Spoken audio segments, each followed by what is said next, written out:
Mahirap na maging construction worker. Sa mga construction worker, magandang maganda.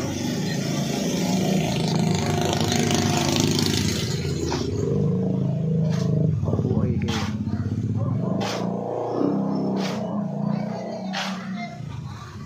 Dahil sa pagtataguyod sa inyong mga pamilya sa malinis na paraan.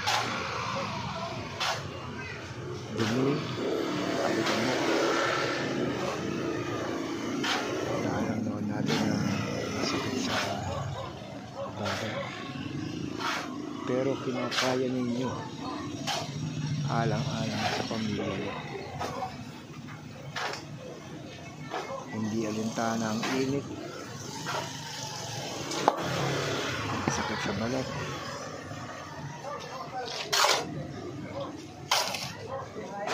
kahit ang init ay titiisin para sa pamilya. Mahirap, pero kailangan.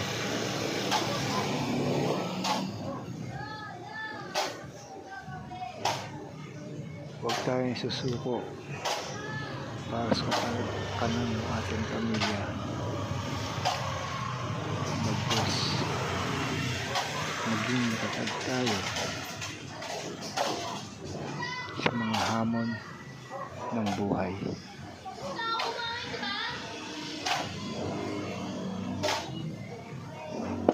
Kaya po sa lahat ng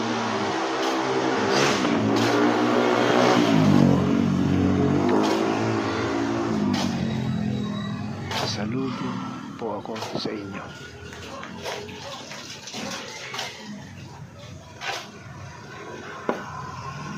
Yan ang buhay construction worker. Mabuhay po kayo. Maraming salamat po.